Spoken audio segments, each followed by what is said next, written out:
ilan ba ang botante mo sa iyong distrito? Ang sabi, 300,000 po. Ang sagot ni Chairman George Garcia, kailangan mo ng 300 million pesos para manalo. What? Anong suggestion yun? Ibig sabihin ba nanghihingi ka ng 300 million pesos para maipanalo mo si Atty. Pisaras bilang congressman ng District 1 ng Bohol?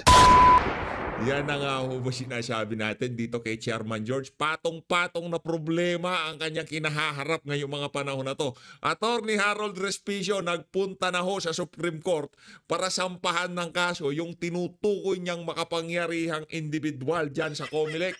At itong si Atty. Princess Abante. Sino ba naman kasi nagpapakahalat na sinipak na siya? Tayo ay nagtatanong, bakit wala itong si Princess Abante kahapon? Inaasahan nating magsasalita, itong si Princess Abante. Ang hinarap sa atin, itong si Atty. Bukoy. Di ba? Next time ho kasi, attorney, mag-ano ho kayo, magpaalam ho kayo sa sambayan ng Pilipino. Kasi iniisip ng ating mga kababayan, di na makikita yung pagmumukha nyo na yan. Pero, in fairness ha, umaura kayo ngayong araw na to. Siguro nag-usap silang dalawa nitong si Claire Castro. Kasi lagi lang nakabistida yan eh. Parang walang pondo sa damit niya. Ngayon, umaaura na ho siya mga kababayan. Pambihira, oo. Marami ho kasing nakapuna. Bakit iba yung larawan sa picture doon sa picture nung nagsasabi? At least, di ba? Okay na yan. At least, hindi na malilito ang ating mga kababayan. Makakala nila iba yung larawan sa likod. Hindi ka mukha nung nagsasalita sa harap. Ayun na nga mga kababayan, kung bago lang mo kayo sa PH Update, isang like at isang subscribe. Masaya na ho tayo dyan sa mga gusto sumahal sa ating community. Yung join button, nandyan lang ho sa baba. Rekta ho muna tayo dito kay Atty. Harold Respicio. Chairman George! Bati-bati na tayo. Yan ang nga po siya. Hindi, pero masaya ako na itong si Atty. Harold Respicio kasama natin sa laban na kung saan manawagan ng pagbabago sa sistema ng pagboto natin dito sa Pilipinas. Palakpakan natin itong si Chairman George. Ito. Atty. Harold, banatan mo na. Ano ka ngayon palong-palo kang bumanat ngayon. Ito, game. Sir, anong petition yung pinag? Well, good afternoon everyone. Maraming salamat sa pagpunta ninyo ngayong hapon na ito dito sa Supreme Court. Sinasamahan ko si Atty. Jordan Pisaras para magsampa ng kaso laban kay COMELEC Chairman George Garcia para sa lahat ng pandalayang kanyang ginawa ngayong eleksyon 2025. Ang pandalayang kanyang ginawa. Kalmaan mo lang kasi. Anak lang to, kaya na nga po problema. Ang tanong, ito ang tanong na dapat mo sagutin sa amin sa sambayan ng Pilipino. Ako, kung ano lang ako dito, ordinaryong Pilipino lang ako. Kung bang prinoklama kang Vice Mayor, nag-iingay ka ba?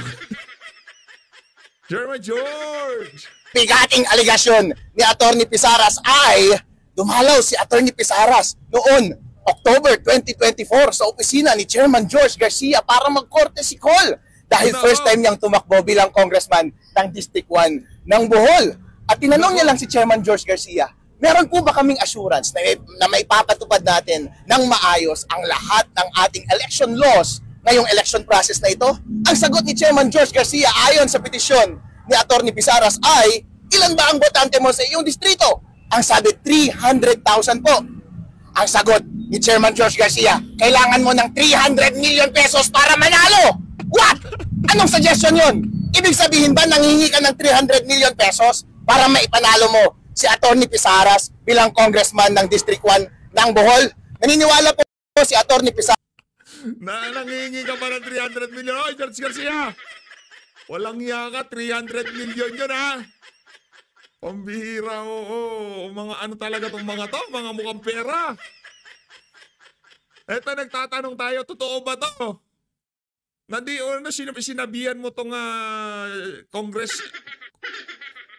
congressman candidate na to, na kailangan niya ng 300 milyon. Aba naman. Baka lahat na lang yan gustong maging COMELEC chairman. Pisaras na itong kalakaran na ito ng COMELEC ay lantaran at widespread sa buong Pilipinas at ginawa nila sa lahat ng mga kandidato noong mga nakaraang eleksyon. At yung mga nagbayad sa COMELEC ay siyang mga nanalo ngayong election process na ito. Dahil sa statement ni Chairman George Garcia, kailangan mo ng 300 million pesos para manalo. Paano mo i-interpret yung salitang iyon? Chairman George Garcia, sagutin mo nga. ano ang ibig sabihin nung sinabi mo kay Atty. Pisaras na kailangan niya ng 300 million pesos para manalo? Magkano? Bar na yan. Ikulong yan sa Bartolina. Anak ng toko, 300 million pinag-uusapan natin dito, Atty. George Garcia.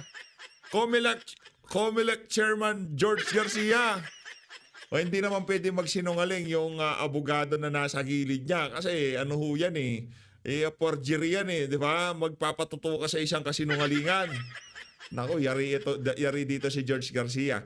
No, ang daming issue sa totoo lang. Yung 16 million overvote, hindi pa rin ho mapaliwanag, mapahanggang sa ngayong mga panahon na to. Yung hindi magkakatugmang trinatransmit ng mga makina noong panahon ng kampanya, hindi pa rin masagot, mapanggang sa ngayong mga panahon na to. Tapos biglang merong lulutang na 300 million. Di umano.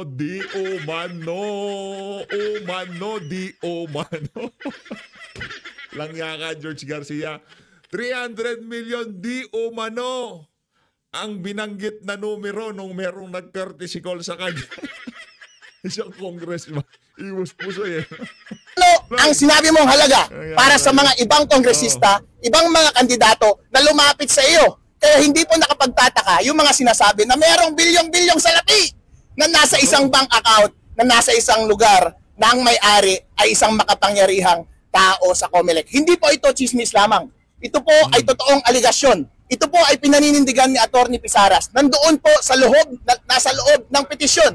Ito po ay isinasampa namin sa Korte Suprema para ang mga justices natin mismo ang mag-imbita kay Chairman George Garcia at sa kanyang mga kasama na sagutin ang mga aligasyong ito dahil ito po ay totoo. Ano ang ibig sabihin mo, Chairman George Garcia, noong sinabi mong kailangan niya ng 300 million pesos para manalo ngayong eleksyon na ito? Kasama po dyan. Wala ka naman post. Mag-post ka naman. Di ako makasabat sa... Diba? Kamot ulo niya si George. Anak ng toka, dapat pinoklam ako na. Sakit talaga sa ulo tong ano na to, Atty. Harold Respecio.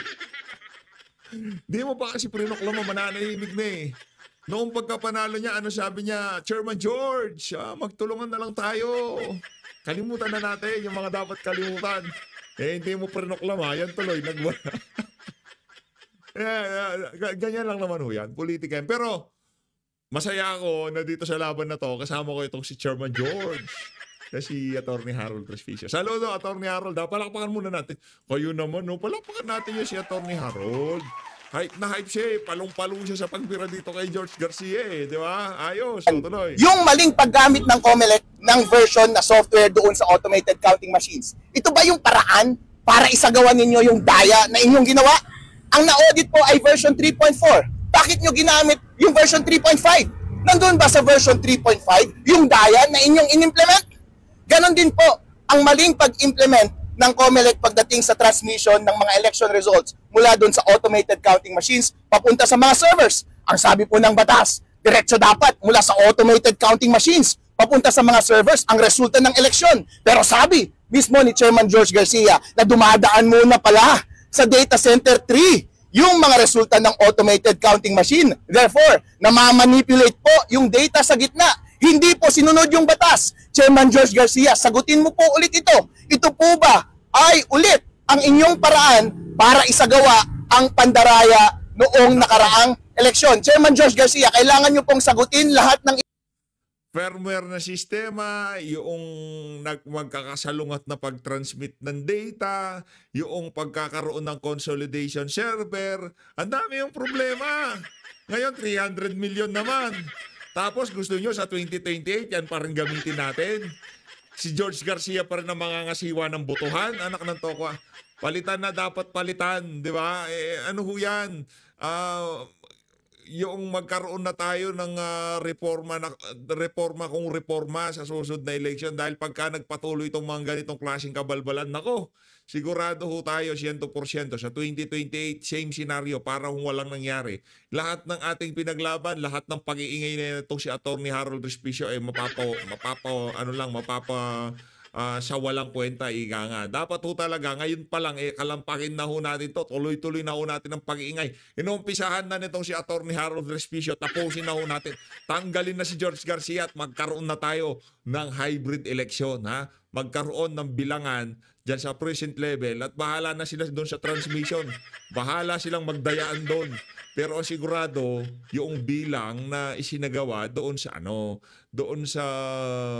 presinto. Wala tayong pakialam, di ba? Nanakawin yung paglilipat ng mga tag dito, mga balota, tapos na nabilang na 2 beses yung pagbilang pa doon sa precinct level, doon sa automated. Ngayon, gusto nilang nakawin yung mga dokumento along the way. Na-transmit na yan, ano pa nanakawin nila, di ba? Ganun lang naman. Ito, dahil lahat pong aligasyon na ito ay seryoso po. Kailangan nyo pong sagutin para sa susunod na eleksyon, hindi na po ito mangyari ulit. Ipinapasa na po namin sa inyo ang bola. Wala na pong natitira mula sa amin. Ang sagot na lang po ay nasa inyong bunganga. Sabihin nyo na lang po ang totoo dahil wala na kayong ligtas. Seryoso na po kami. Papanagutin po namin kayo sa Supreme Court. Kasama po sa prayer namin na ipadisbar si Chairman George Garcia dahil garapalan po ang ginawa nilang mga paraan ngayong nakaraang eleksyon na ito. Sino po ba ang responsable sa pagsasagawa ng maayos na eleksyon? Hindi po ba ang COMELEC, ang Commission on Elections? Sino po ang nagko-compose ng Commission on Elections? Mga commissioner na pinapangunahan ni Chairman George Garcia. Siya ang nagdedepensa ng mga palisiya na kanyang isinagawa. Kung meron mang taong dapat managot sa prosesong ito, lahat ng pandaraya at pagkakamali, walang iba kundi si Chairman George Garcia. Nangihingi rin kami ng tulong mula sa National Bureau of Investigation bilang ahensya na dapat magsagawa ng investigasyon ng mga ganitong anomalya. Natignan nila itong mga aligasyon ni Atty. Pisaras kasi garapalan po ang pag-amin ni Chairman George Garcia. Gumamit sila ng illegal na equipment sa pag-transmit. Gumamit sila ng illegal na software. Hindi po ba yan paglabas sa ating Omnibus Election Code? Dapat po, kung meron mang taong dapat makulong ngayon, walang iba kundi si Chairman George Garcia. Naku, yari ka dito, George. Yari ka dito, George. Nananawagan na itong si Atty. Harold Respicio na dapat ikaw ang makulong. O tayo naman sa ayon dyan. Sa dami ng kabalbalang ginawa nitong si George Garcia, yung kulong-kulang pa ho dyan sa mama na yan. Hindi lang ho dapat makulong yan si George Garcia. Alam nyo na ho, 16 million overvote, hindi ka lang dapat ikulong pagka ganyan ang nagiging resulta ng botohan. Di ba? Consolidation server, hindi ka lang dapat makulong. Diba? Dapat ho dyan kay George Garcia, itinatali sa mangga. Ano to ka? Sila ho yung tagapagbantay ng boto. Sila ho ang binigyan ng kapangyarihan ng saligang batas para magsagawa ng makatotohanan o di naman ho kaya malinis na halalan. Hindi ho tayo binigyan ng gano'n ng ating COMELEC. Binigyan ho tayo, kumbaga, take it or leave it option. Election tayo? Ito gagamitin natin. Gusto nyo? Gusto nyo? Gusto nyo? Gusto nyo? Gusto nyo? Walang, gusto nyo? Ayaw? Walang gano'n. Gusto nyo? Gusto nyo? Kumita kami kasi dyan na sa mirror system na yan. Kailangan. Yan ang gamitin.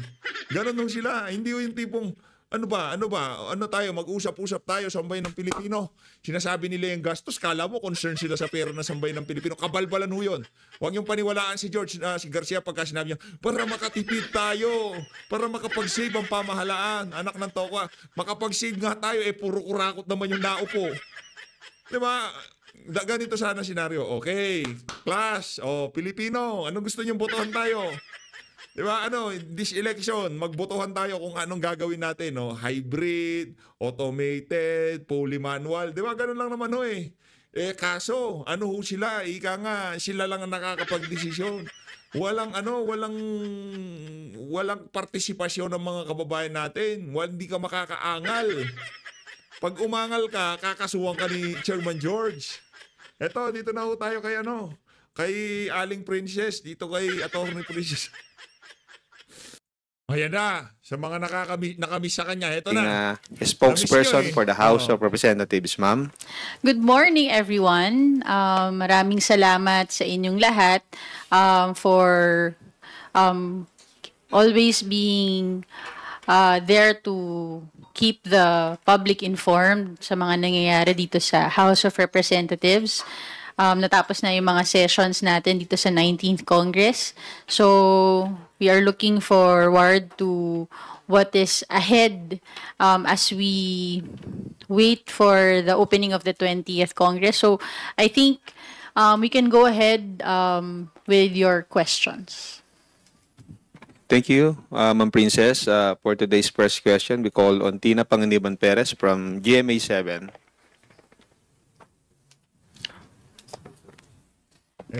Good morning po, Attorney. Ito, ano to, kumbaga, meron tagapagsalita sa impeachment. Siguro itong si Princess Abante ngayon, ibibida niya na lang yung mga ganap ni Tamba, no? Hindi na siya magsasalita sa impeachment kasi meron ng tagapagsalita ang impeachment. Sa katauhan nitong si Attorney Bukoy. O, tingnan natin kung ano pa magiging partisipasyon nito. Ano pa yung mga kabalbalang gagawin nitong si ano. Ma'am, would you have any information if there are members of the House who are stranded in Israel? Initially po kasi yesterday, there were reports that 2 Kongs were trapped, but Sec. Jen Velasco. Merong congressman na natrap sa Israel. Abo! Sino kaya itong mga to? Kung kaalyado kayo ni Tamba, dyan na lang. Kung mga kurakot kayong mga congressman, huwag na kayo umalis, dyan na lang kayo. Huwag kayong magtago. Salubungin niyo yung mga dapat. Identified 2 Kongs who requested for their travel clearance but canceled because of the tension in the area. So, meron po bang bumiyahe papunta doon or dumaan doon? Sa pagkakaalala ko, hindi mga miyembro ng Kamara ang mahilig mag-abroad. Pero, ganun. Sigurado ka hindi mahilig mag-abroad si Joel Chua? Sigurado ka hindi mahilig mag-abroad si Joel Chua? Langya ka, oo. Wala, sigurado ka, si Tambunting hindi mahilig mag-travel yan. Oh, si Tambunting hindi mahilig mag-travel. Meron pang isa, yung isang congresswoman sa sa Mindanao. Teka lang, hanapin ko pangalan na iisa-isahin ko. Yung mga congressman na pumasyal noong naka-break ang House of Representatives. Tumungo sila doon sa Land of the Rising Sun kung tawagin. Langya ka, hindi mahilig. Mayat maya, nasa Spain yung amo mo, hindi mahilig. Kung pa man, sa pagkakaalam ko, walang members ng 19th Congress ang nasa Israel ngayon. Following the statement of Secretary General, I think may mga nagplano pero hindi natuloy. Pero again, from what I was informed, walang members ng 19th Congress ang nasa Israel at this time. Thank you po. Thank you, Tina. Billy Vegas from Abante Politico. Please proceed with your questions. Ma'am, magandang umaga po. Ma'am, tatanong ko lang po, may tugon po ba yung House dun sa mga patutsada ng mga senador dun sa wage hike? Kasi sabi nila, tayo raw yung dito raw nagtagal. Kasali ka, Brad. Congressman ka na pala ngayon. Tayo daw. Wow! Anak ng toko, yan ang problema. Yung mga media na dapat sana non-partisan sila, tayo daw. Alakpakan nun natin yung sino man tong reporter na to. Julie Vega ba pangalan itong langyang to? Tapos parang ang dating mamadaliin sila tapos kasalanan pa nila. Well, tungkol sa wage hike bill, dito klaro sa akin. Napag-research ko naman yung tungkol sa panukala ng Kamara for the... Oh, ito pa yung isa, oh. Maricar Zamora, tanong ko, hindi nag-travel yan? Hindi nag-travel. Tanong ko, Joel Chua, Tambunting, hindi sila nag-travel? Hindi mahilig... Ikaw pumupuro ka na sa akin. Okay lang sana kung hindi usap-usapan sa social media, hindi kumakalat yung mga larawan nila sa social media na nangingibang bansa sila. Okay lang. Okay lang. Masabihin mong hindi mahilig mag-travel yung mga congressman. The 200 peso wage hike bill. Hindi lang kasi tungkol sa amount ng gusto nating iangat na na sahod eh. Kasama sa version ng House, yung mga protection din na ibibigay sa mga small, medium enterprises, mga exemptions, transitional provisions para dahan-dahan ang pag-implementa ng batas kung pagbigyan ng pagkakataon na maupuan ng Senado at ng Kamara yung final versions ng both houses. Kaya yung usapin na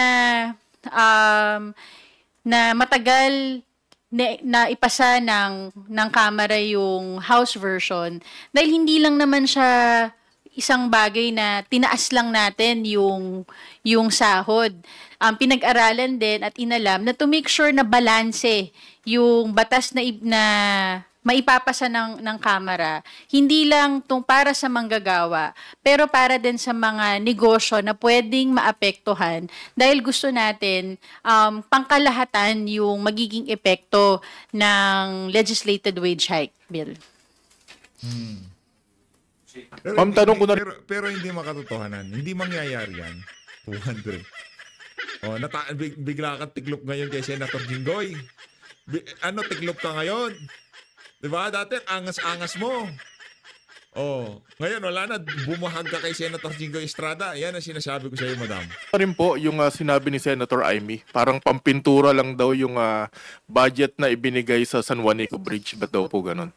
Well, according ito public records naman to, no, yung mga budget allocated for the San Juanico Bridge since 2018 pa. Even the time na bago pa naging speaker si Speaker Martin Romualdez. And bilang isang taga Tacloban, as the representative for that region, talagang part of his advocacy to ensure na may akmang mga pondo para sa mga programa at proyekto sa kanyang pinaglilingkuran. Makikita natin na tuloy-tuloy naman ang naging budget allocation para sa San Juanico Bridge for its maintenance, rehabilitation.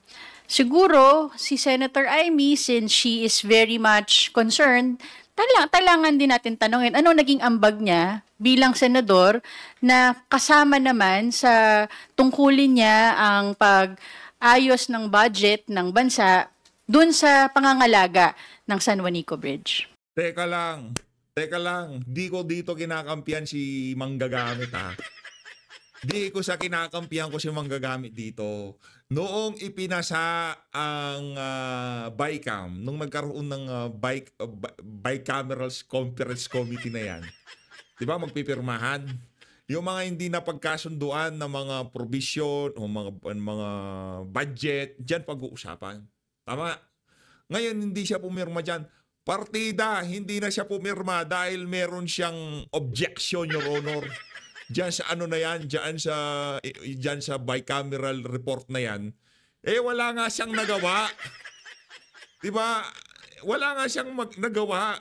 Tapos sasabihin mo, yung budget pa ng San Juanico Bridge, walang ya pala itong mali na to eh. Senator Bato, hindi pumirma.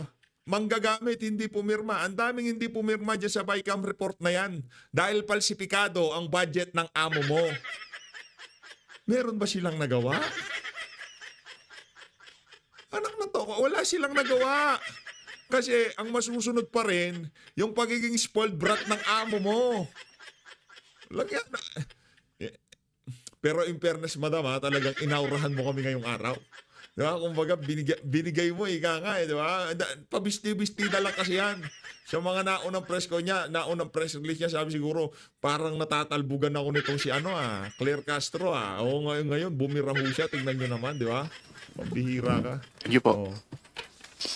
Thank you, ganyan lang, Billy. madam. Ganyan lang. Yung mga bagay na hindi mo dapat sabihin dahil hindi ka makakaporma sa mga senador, sabihin ko sa iyo. Lalamunin ka ng buhay ni Jinggoy Estrada. Lalamunin ka ng buhay nitong si Chis Escudero. Pagka na ano mo sila. Madam, tagapagsalita ka lang. 'Di ba? Sa'yo ang ano diyan, sa'yo ang bunton ng galit kung ano man ang lumabas sa bunganga mong 'yan. Sa'yo ang balik niyan, hindi sa amo mong si Tamba. Oo, merong bira para sa kanya, pero dahil sa'yo nanggagaling ang mga litanya na 'yan, ikaw ang magigisa. Ikaw ang malilitsyon dyan sa pwesto mo na yan. Eh, di ko mo malaman. Yaman-yaman nyo na.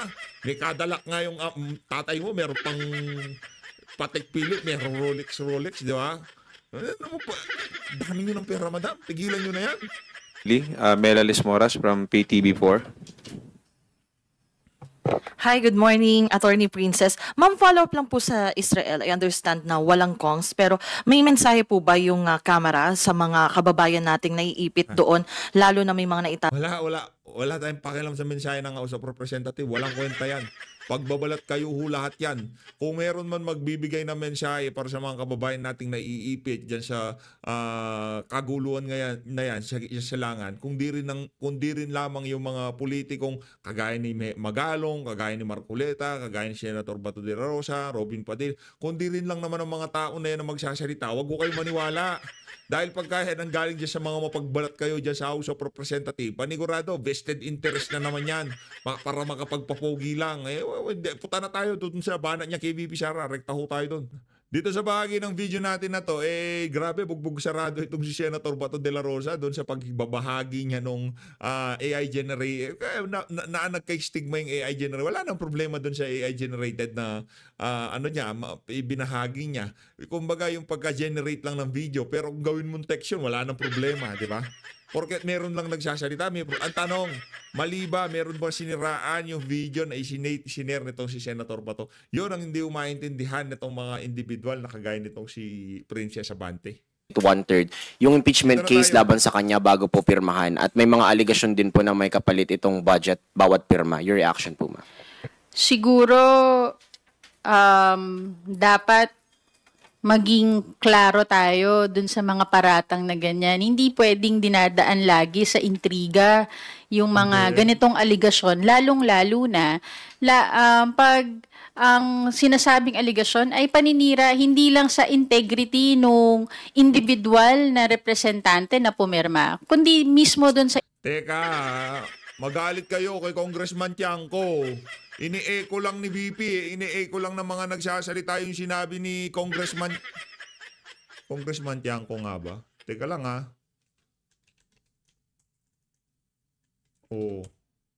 Oo, tama si Kong Tiangco. Diba? Sinabi lang naman niya napilitan, nabayaran yung iba mga pumirma, hindi naman galing kay VP kayo na. Sa institution na kinabibilangan ng mga representanteng ito. Nung sila ay pumirma at sumumpa, kasama dito yung pagsasabi na sila ay binasa nila at naintindihan nila at pinapatunayan nila na sila ay sang-ayon para ituloy ang impeachment laban kay Vice President Sara at i-transmit ito sa Senado. Tungkol naman sa may nakuhang favor or bayad ang ating mga representante, naniniwala ako na yung 200 plus na congressmen na pumirma doon sa impeachment ay pumirma hindi para sa halaga o anumang pabor na makukuha, pero para sa paninindigan, sa sarili nilang paninindigan. Baka masyado na silang nasanay na lahat ng galaw ng kanilang mga kampe ay kailangan may bayad. Pero dito sa Kongreso, dito sa Kamara, hindi ganyan ang mga miyembro ng Kamara na kailangan... Oo, ito ako. Sabihin mo yan kay Congressman Toby Tiangco, wag sa akin. Si Kong Toby Tiangco nagsabi na yung mga congressman na pumirma sa impeachment, karamihan napilitan dahil tinatakot sila, natatanggalan sila ng pondo. O yung iba naman, merong pabor na bibigyan sila ng 150 million kada pirma. Hindi galing sa amin yan. Diba? Galing sa mga... galing sa mga malalaking tao sa social media na merong access sa mga ganyang klaseng impormasyon. Yun ang sinasabi ko natin dito. Hindi, hirap sa'yo, mababara ka na naman yan, mananahimik ka na naman eh. Ilang araw siyang nanahimik, di ba? O, nasaktan siya doon sa bahan ditong si Senator Jinggoy. O, ngayon, mananahimik na naman yan. Ano natin, subukan nating i-splice yung video niya na binabanatan niya si Senator Jinggoy para makatikim na naman tong walang yang. Kailangan bayaran para gumalaw. Ang importante, meron silang integrity at meron silang paninindigan sa kanilang mga desisyon. Thank you, ma'am. Kakabit lang din po ng istoryang impeachment. May stand po si Senate Minority Leader Coco Pimentel tungkol po sa usapin ng inhibition ng mga senator judge. Basahin ko lang po yung part ng statement niya. Kung kapag inhibit, nakakalusot pa siya, di na kailangan sabihin kung ano yung posisyon niya. Guilty ba or not guilty? The Senate Minority Leader is calling for the senators to actually take a stand po na wag na mag-inhibit, mag-convict, or sabihin na convicted or acquitted based on their own judgment po. Kayo po ba, ano po yung take niya sa inhibition? Bilang senator judges, kasama yan sa kanilang tungkulin na maging impartial sa tanggap at pakikinig ng ebidensya pag natuloy ang trial. Na sana ituloy na nila yung impeachment trial.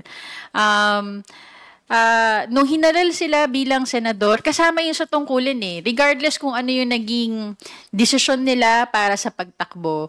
Pero once na nanalo na sila bilang senador, kasama na dito, hindi lang yung politika nila, pero yung tungkulin nila sa mamamayan, tungkulin nila sa saligang batas, nagampanan ng kanilang trabaho bilang senator judge pag sila ay naging isang impeachment court. Hindi ko masasagot kung magmo-move ang impeachment, ang prosecution panel for inhibition. Pero importante na ang ating mga senator judges ay mapakita nila na willing sila, sinumpaan na nila, they took their oath, 'di ba?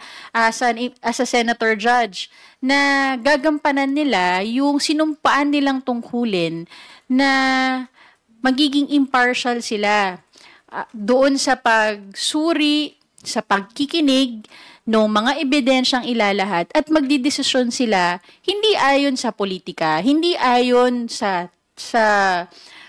politiko, kundi ayon sa ebidensyang mailalahad sa impeachment. Paano pagka yung isang senator judge, sinabi niya na kahit hindi pa tapos yan, kumbinsido ako na pamumulitika yan. Ibig sabihin, meron tayong problema dyan dahil di niya pinakinggan yung mga ebidensyang ilalatag dyan sa impeachment court na yan. Problema talaga tong ano na to eh. Alam nyo, para matapos na tong issue na to, tigilan na natin yan. Pag-aralan natin, paano natin maililikas yung mga OFW natin sa gitnang silangan. Anong ibibigay nating mga hanap buhay sa kanila kung sakaling makarating na sila sa Pilipinas? Yun ang pag-usapan natin. Itong mga ganitong klaseng issue, walang kakwenta-kwenta to, impeachment, naknantokwa. Walang kwenta ho ito, yung sa Okta. Kung pinapaniwalaan nyo yung Okta, kung ano man ang ilalabas na resulta niya sa mga survey nila, para yan lang ho yung nagdaang survey noong 2020, nagdaang eleksyon. Kung gaano kapalsipikado yung survey nila, ganyan din ho pagdating sa impeachment, VP Sara. Impeachment trial. It is their responsibility according to law, to the Constitution, and it is their responsibility to the Filipino people to see to it that they will decide according to their conscience with impartiality, not based on politics or any political affiliation. Thank you. Follow-up lang, ma'am. So is it right to say po that somehow you share the same sentiment with Senate Minority Leader Coco Pimentel for senator judges to take a stand? Si-share niya yung sentiment, hindi niya si-share ang sentiment. In the first place, wala siyang sentiment kasi tagapagsalita siya. Ano ba naman niya? Tagapagsalita siya. Wala kayong pakialam sa feelings niya. Kung ano lamang ang tayo ng institusyon na representa niya, ba't tatanga-tanga mga ano na to, mga media na to? Saan ba kayo galing na diba? Saan ba kayo hukay na galing? Wala kayong pakialam sa feelings ng tagapagsalita dahil may principal yan. Ang institusyon na rin i-representa niya, yun ang tanongin nyo kung anong tayo. Halatang halatang kargado, halatang kailangan na pera-pera dyan sa ano na yan. Walang ya talaga tong mga media na to. Yes. Dapat kasi yun ang role nila sa impeachment trial. Ang role ng Diba? House of Representatives Nangyayari is sa to prosecute. Pilipinas. We have the prosecution panel that were given by the plenary the authority to prosecute the articles of impeachment. We also have our own spokesperson for the impeachment prosecution panel para mapaliwanag yung mga detalye na nangyayari. May kanya-kanya tayong role dito sa lahat ng prosesong to. Gagampanan ng Kamara ang kanilang role sa prosesong ito. Kailangan gampanan din ng Senado ang kanilang tungkulin at obligasyon ayon sa konstitusyon para sa mamamayang Pilipino. Okay. Last na lang po from my end, ma'am. Yung dun lang sa usapin ng wage hike, balikan ko lang po. Ngayong papasok na yung 20th Congress at pumasa naman sa huling pagbasa ng Kamara yung panukala po. Ano po ba, for the public lang, ano po yung fate ngayon ng 200 peso wage hike bill? Pwede po ba itong isalang ulit sa next Congress o maging priority ulit? Thank you po. Definitely, pwede siyang ma-file ulit sa 20th Congress. At binanggit na natin to noon at uulitin ko, patuloy tayong makikipaglaban para sa maayos at sapat na sahod para sa manggagawa at balancing batas para naman sa proteksyon din sa ating mga small, medium enterprises. Yun ang gusto ng Kamara. Hindi lang yung batas na maganda pakinggan sa publiko, pero isang balancing batas na makikinabang lahat ng stakeholders, ang ating mga gagawa at ang ating mga employees at ang mga employers. Thank you, Earl. Tina Panganiban Perez from GMA7. Ma'am, balikan ko lang po yung sa tanong ni Mela on fake news. Doon sa measures na ifa-file po sa 20th Congress, do you think dapat mas mabigat yung parusa para sa public officials who will spread, create, propagate misinformation, disinformation,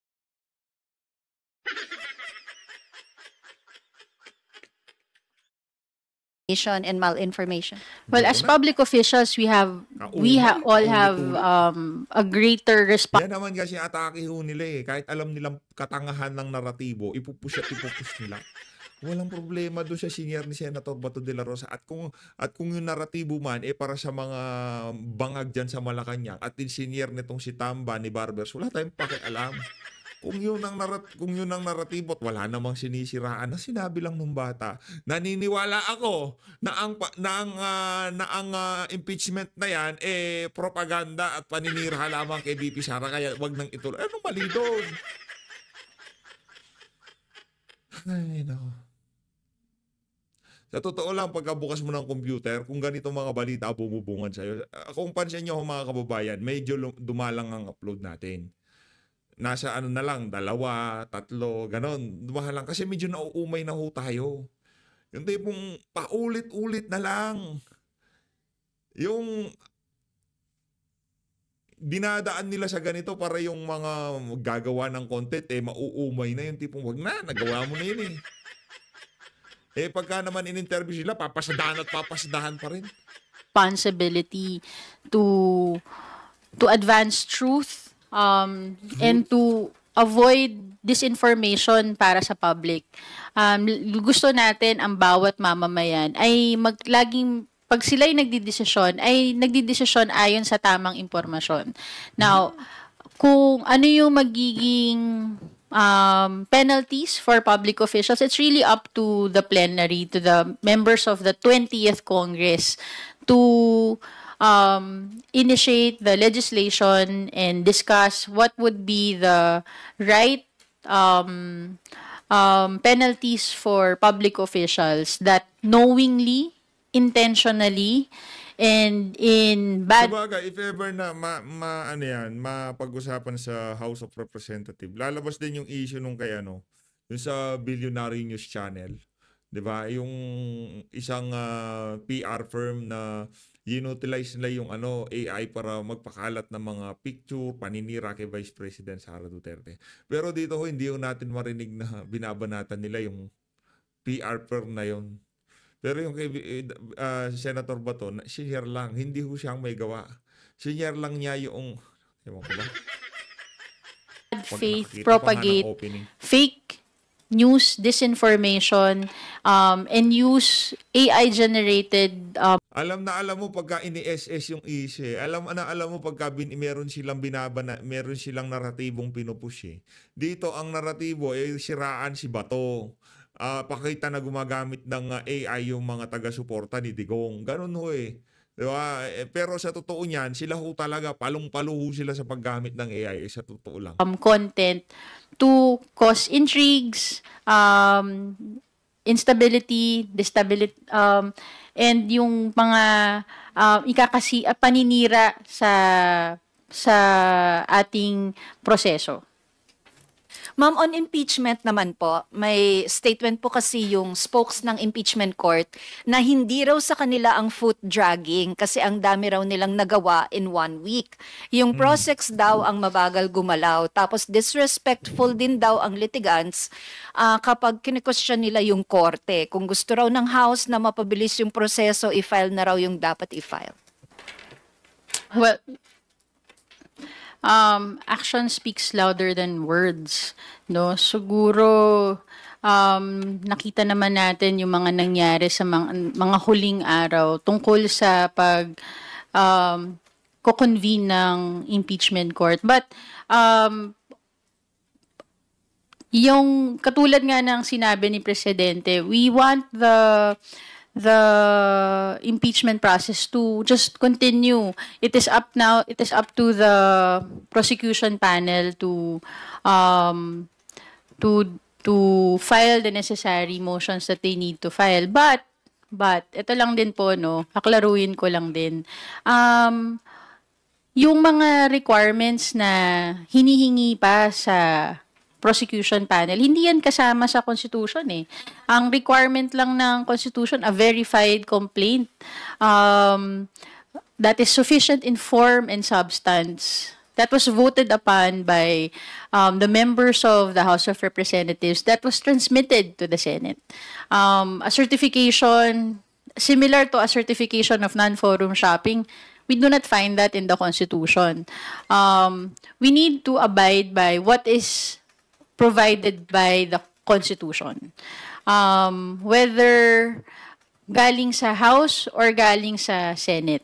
So, ang gusto natin maging maayos at tama yung proseso. And naniniwala naman din po kami that the House Prosecution Panel is ready. They are capable, they are competent to try this case before the Senate, before the senator judges, when the trial... Pag narinig ko nagsasalita itong Ali na to, parang walang dating.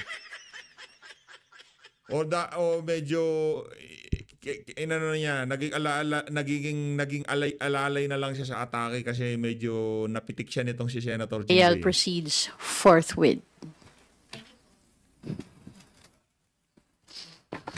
Thank you, Tina. Haji Camino from Brigada News. Attorney Princess, good morning po. In an interview po, si Vice President Sara Duterte confirmed na nag-submit na daw po sila ng budget proposal of 733 million pesos. Mas mataas ng kaunti from the 700 million, dinagdagan na daw po yung sa education. When asked, hindi na daw po sila nag-request ng mas mataas na budget since ang sabi po ni VP, inaasahan na daw po niya na hindi sila pagbibigyan dahil hindi daw po sila kaalyado ng administrasyon. And number 2, sabi po niya, ayaw na daw po niyang napapahiya ang personnel ng OVP. Your comment po dito. Well, unang-una, maganda na nakikita natin sa statement ni Vice President Sara Duterte na nire-recognize niya ang role ng Kongreso, ng Kamara sa budget process. Magre-request siya sa House of Representatives ng budget. Sana nare-recognize din niya na kasama sa responsibilidad ng Kamara, yung hindi lang yung makapag-request siya, kundi kasama sa responsibilidad ng Kamara, suriin. Yung pagpapasobra ng budget at yung iilang mga congressman lamang ang merong access doon sa fund. 'Di ba? Yung 5 billion, 'di ba? Yan yun. Dapat i-recognize si BP kasi pagka hindi mo re-recognize yan, mag-aaway kayo ni Romualdez at ni Saldico, yan na sigurado. Hindi rin-recognize ni BP eh. Di ba? Kinukuha yung 5 billion na dinagdag. O ayaw ni BP, yun, hindi niya rin-recognize. Ano nangyari? Naghalo ang balat sa tinalupan nyo. Yung paggamit ng pondo na nailaan sa Office of the Vice President at I-recognize ma-justify din ng Office of the President yung budget na hinihingi nila. We will wait and see kung talagang i-recognize talaga ni Vice President Sara yung budget rule ng House of Representatives at rirespetuhin yung proseso ng pag-aproba ng budget. Doon po sa mapapahiya lang daw po yung personnel niya. Wala naman pong pinapahiya ang House of Representatives sa budget. Ang kapal naman ng mukha mo. Wala daw pinapahiya. Lahat na lang ng mga pumupunta dyan sa House of Representatives, kung yung naratibo kontra sa House of Representatives, sigurado mapapaya. Pagka nagkataon, makukulong pa sigurado. Process.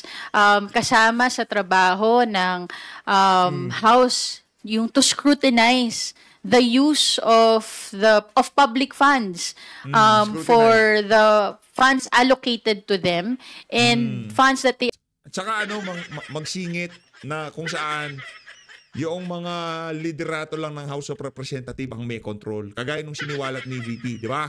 Gustong kunin ni Tambat nitong si Kolokoy yung 5 billion na ilinagay sa Department of Education noong mga panahon na yon. Yun ang dahilan kung bakit tayo ngayon nandito sa kaguluhan na to. So always, maraming salamat sa pag-support sa PH Update. Madam, dapat pagka lumalabas ka laging ganyan ha. Aurahan mo lang, idaan mo sa makeup. Kahit walang laman ng utak mo, idaan mo sa makeup. Mahalin natin ang Pilipinas.